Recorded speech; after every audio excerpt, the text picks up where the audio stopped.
বাংলাদেশ নারী ক্রিকেট দলের সিন্ডিকেট ও বঞ্চনার অভিযোগের রেশ কাটতে না কাটতেই এবার জাতীয় দলের সাবেক পেসার জাহানারা আলম সাবেক নির্বাচক ও ম্যানেজার মঞ্জুরুল ইসলামের বিরুদ্ধে আনলেন যৌন হয়রানির গুরুতর অভিযোগ। এই বিস্ফোরক মন্তব্যের পরিপ্রেক্ষিতে অবশেষে টনক নড়েছে বাংলাদেশ ক্রিকেট বোর্ডের। বোর্ড অভিযোগ তদন্তে একটি কমিটি গঠনের সিদ্ধান্ত নিয়েছে এবং আগামী 15 কার্যদিবসের মধ্যে রিপোর্ট জমা দিতে বলেছে।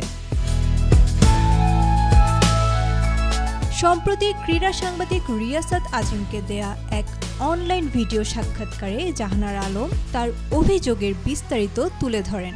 তিনি বলেন, মঞ্জুরুল ইসলাম তাকে উদ্দেশ্য করে অশ্লীল মন্তব্য করতেন। জাহানারা সাক্ষাৎকারে একটি নির্দিষ্ট ঘটনার কথা উল্লেখ করেন। এছাড়াও ম্যাচ শেষে হাত মেলানোর বদলে মঞ্জুরুল তাকে জড়িয়ে ধরতেন বলেও অভিযোগ করেন জাহানারা।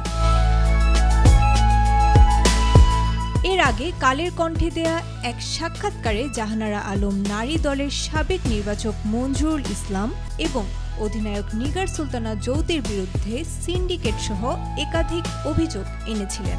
সেই অভিযোগ প্রথমে বিসিবি ভিত্তিহীন বলে উড়িয়ে দিলেও যৌন হয়রানির মতো সংবেদনশীল অভিযোগ আসার পর মধ্যরাতে সংবাদ বিজ্ঞপ্তি দিয়ে তদন্ত কমিটি গঠনের ঘোষণা দেয়।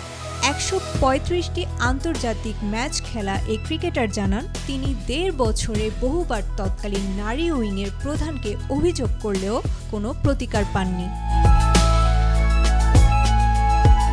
Desk report, B News 24।